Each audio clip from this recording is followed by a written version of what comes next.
Olá pessoal, bem-vindo ao Diário de uma Jornalista Marcial. Na esteira, tô exausta nos 60 minutos de hoje.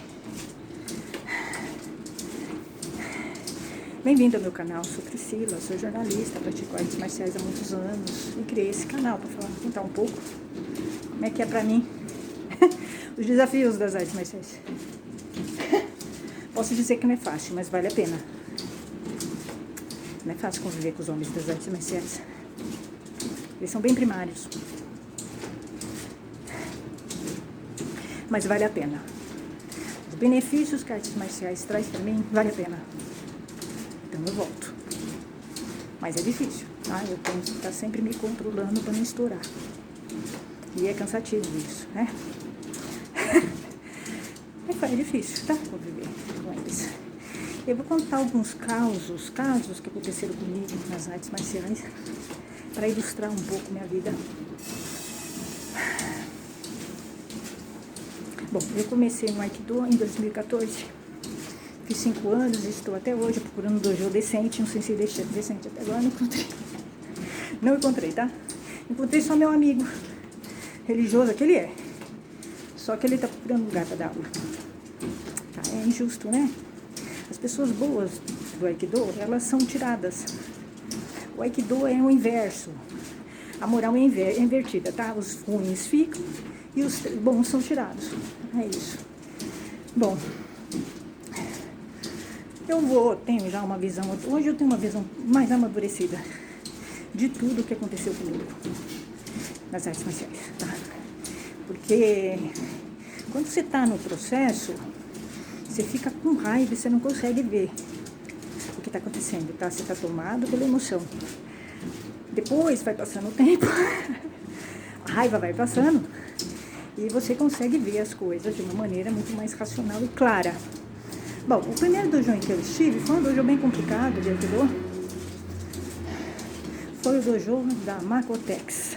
É uma linha de Aikido bem agressiva, mais agressiva, tá? Do Shibisigo, aquela coisa toda. Eu gostava bastante da linha da Makoto. Sério, eu pensei, eu acho que hoje eu teria vontade de fazer o Aikido tradicional e o Aikido deles. Porque complementa, tá? Acho que dá certo os dois. Mas eu tive problema com um dos professores de Aikido de lá, né? Da Makotex. E isso me criou um problema, né? Criou um problema.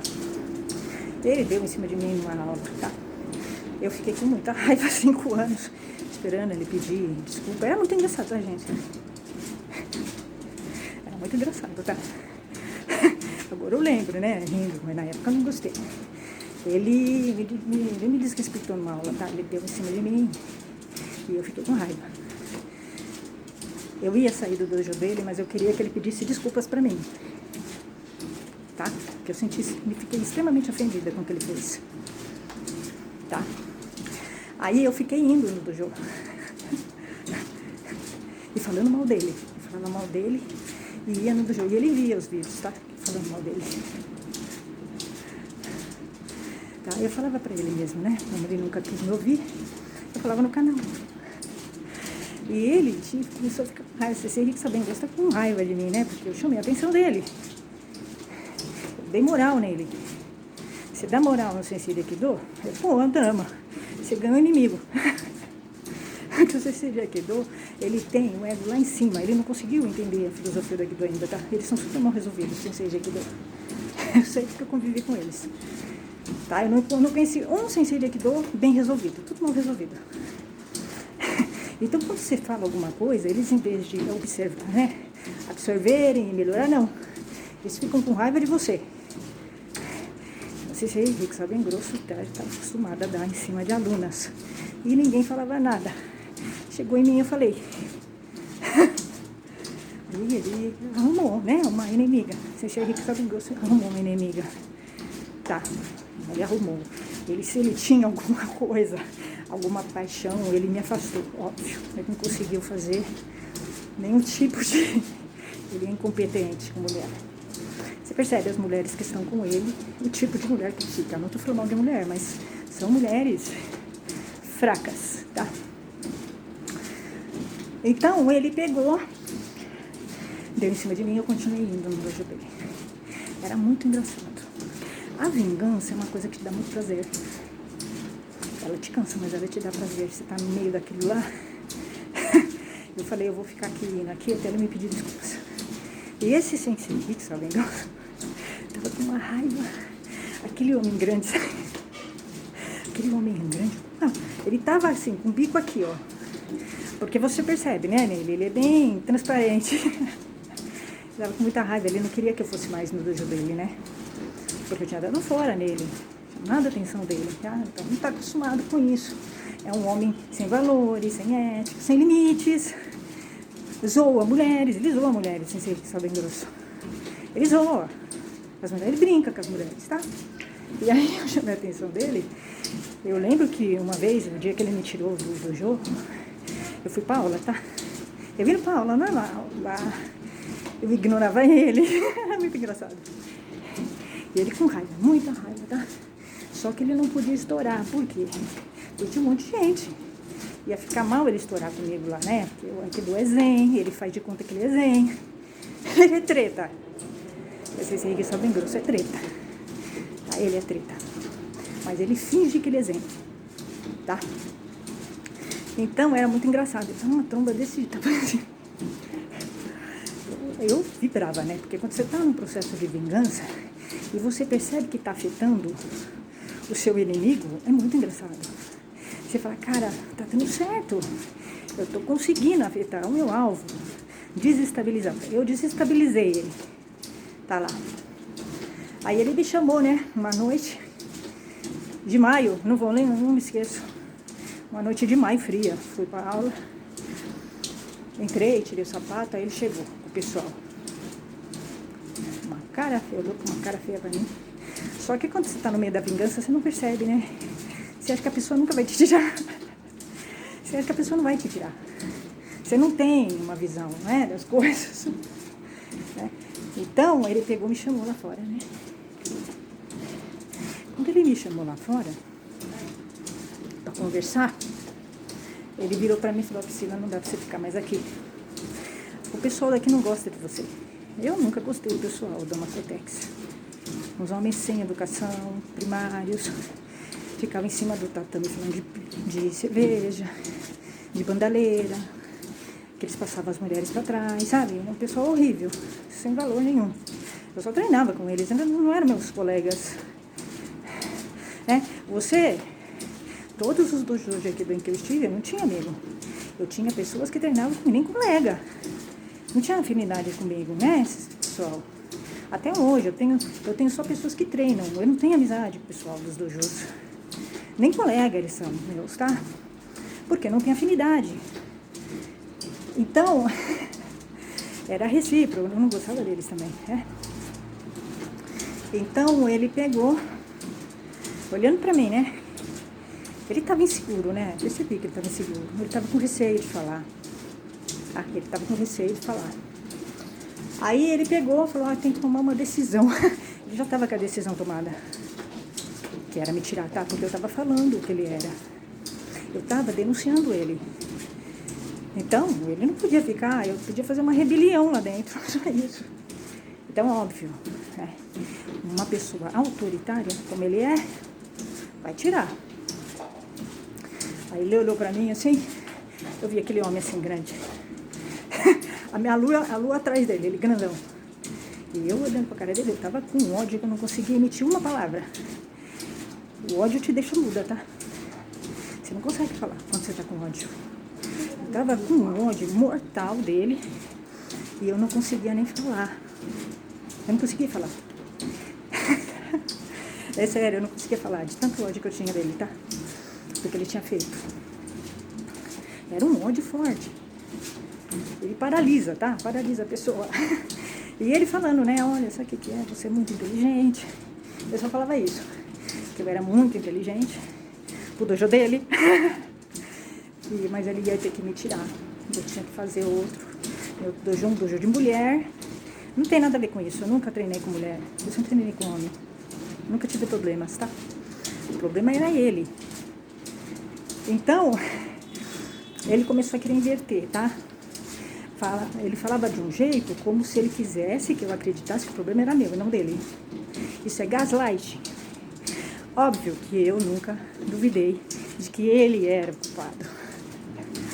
Comigo não funciona. Mas vocês verem como é perverso, né? Como o homem vai jogar a culpa na mulher. Ele vai inverter, ele vai fazer com que a mulher se sinta ela culpada. Tá? E aí ele virou pra mim ainda no final, né? Um absurdo. Ele me tirava, virou pra mim, olha, se você quiser fazer essa aula, você pode fazer. Óbvio que eu não fiquei. Aliás, eu nunca deveria ter ficado naquele dojo, né? Porque além de ter sido ofendida, tirada, o cara ainda queria que eu fosse fazer aula. Jamais, tá? Aí eu peguei isso aí, fui embora. Fiquei com muito ódio, tá? Muito ódio. Muito. E isso me acompanhou na minha trajetória, né? O ódio de Sensei Rick Salden. Sensei Rick Salden Grosso foi um dos vetores para eu ficar no Aikido. Eu queria me vingar dele. Então eu fiquei, mas eu fui gostando do Aikido. Com o tempo eu fui gostando do Aikido. Tá? Então ele era só um vetor. Né? Eu nunca consegui ver quem era esse homem, tá? O que eu sei é que ele não tem ética, nem moral, nem postura nenhuma. É um homem perdido. Ele tem mulher com uma, ele tem filho com uma, com outra. Ele não assume a mulher, ele trai, tá em cima de aluna. É um homem muito desrespeitoso com as mulheres, muito. Ele não teve uma formação moral e ética. Né? Então eu nunca gostei dele. Eu tinha uma visão muito ruim do Sensei Rick Salden Grosso. Muito ruim. Uma vez ele foi na aula, tinha uma aula, né? Segunda-feira. Eu fazia aula com ele de segunda e quarta, tá? Uma vez ele foi na aula de segunda, ele tava com o olho estranho, tá? Assim, sabe? O olho meio esquisito, não sei, parecia que ele tinha brigado, não sei. Ele tava com o olho estranho. Não sei com o que ele mexia, tá? Assim, ele era bem estranho. Ele tava com o olho meio todo esse fosco. Aí eu olhei, tinha uma marca aqui, ó. Então, a imagem que você vai ficando de um homem assim é ruim, muito ruim. Né? Você vai ficando com uma imagem ruim desse homem. Então eu tinha uma visão muito ruim dele. E eu achava que ele estava me provocando o tempo todo, tá? Assim, chamando pra briga, né? O Sensei Rick Salden Grosso, ele é um homem que me chama pra briga. Isso é verdade. Ele me chama pra briga e por isso que ele é um homem perigoso pra mim. Porque eu sou treta, eu gosto de uma briga, tá? Então, e ele usa isso. Ele sabe que eu gosto de briga. Ele usa isso pra me atrair, porque ele é um homem que... É como se tivesse escrito na cabeça dele, vamos brigar. Tá, eu olho pra ele, eu quero brigar. É isso. E ele usa isso, né, pra me atrair. Ele usa isso. Ele fica me provocando, tá? Eu achava estranho. Tudo que eu falava, ele falava, eu também. Eu também. Falei, nossa. Teve um dia que eu achei estranho. Eu falava, eu gosto de terror. Ele, eu também. Ah, eu gosto de bicho. Eu também. Assim, sabe? Coisas assim. Eu falei, mas peraí. Aí eu chamei ele de machista. Aí ele falou, você também. Mulher não é machista. Mulher pode ter conceitos machistas. E ela tem que trabalhar isso. Não tem problema você ter conceitos machistas. Infelizmente, você teve uma criação machista. O que você não pode é se acomodar aos seus conceitos. Você tem que trabalhar os seus conceitos machistas. Eliminar. Então, eu lembro que eu discuti a última vez que eu falei com ele, por rede social, ele falou um monte de coisa. Eu falei, putz, você é super machista. Você é um poço de machismo. Eu falei, você não foi corrigido. Você me desrespeitou e não foi corrigido. Aí ele começou a justificar. Ah, não, porque o meu Shihan achou que eu não precisava ser corrigido. Um homem desse vai fazer outras coisas com outras mulheres, tá? Porque ele não foi corrigido. Né? E aí ele virou, eu falei, você é super machista, você é ultra machista. Aí ele falou, você também. Eu não gostei. Fiquei com raiva dele, tá? Aí depois ele travou o Messenger, não consegui responder, tá? Primeiro ele estava se fazendo dizendo, Sensei Rick Salden Grosso é falso, ele é duas caras, tá? Ele vai você fazer dizendo, eu sou zen, você não pode. Ele escreveu para mim assim, você não pode ficar com raiva, nós praticamos a mesma arte. Não é bom você ficar assim, porque não aconteceu com ele. Se eu tivesse feito com ele o que ele fez comigo, eu duvido que ele teria sido discurso zen. Aí, ele não me convenceu, eu virei, escrevi, eu te conheço, não adianta você fingir. Você não é zen, tá? Você fez e sabe que fez. E aí, você nunca pediu desculpa direito, decentemente pra mim. Ou seja, você nunca se arrependeu do que fez. É isso. Se eu fizesse com ele o que ele fez comigo, ele não ia gostar. Mas só assim ele entenderia o que eu senti, tá? Eu desejo que aconteça com ele o que aconteceu comigo, tá? Ele sentiu. Aí ele pegou e aí falou isso. Eu também achava estranho, né? Esse cara tá falando eu também. Eu não tenho nada a ver comigo. Eu tenho valores. Eu tenho ética. Eu jamais faria o que ele fez comigo, com ele. Então, eu também é estranho. Ele queria criar uma empatia comigo. É um jogo, né? Você ser rico, bem grosso, ele é um cara difícil de se competir, ele é um homem sacana. Ele está acostumado a sacanear mulheres. Então, ele tem esse padrão, o homem sacana. Então, é difícil você lidar com ele desse jeito, tá? Porque ele já faz uma escola, ele já vem de uma escola da sacanagem. Ele vem da escola da sacanagem, né? Então ele é muito hábil nisso. Então ele vai te enrolando. Ele é um homem que ele vai te envolvendo. Você vai te envolvendo numa teia, a teia dele. E ele é confuso. Então ele detona uma mulher no emocional. E comigo não funciona. Comigo não funciona. Mas ele tentou. Então, as mulheres têm que tomar cuidado com esse tipo de homem. E ele é metido a galã. Ele se perfumava, ficava, sabe? Com os trejeitos. Ele quer que a mulher pense que ele é romântico, tá? E a mulher sabe que a mulher gosta disso, então ele usa isso. Então, as mulheres têm que tomar cuidado com os senseis. Principalmente os de Aikido. Tem que tomar cuidado, tá? Porque ele vai envolvendo você. Quando você vê, você já tá no meio de um triângulo. Você tá ferrada, tá?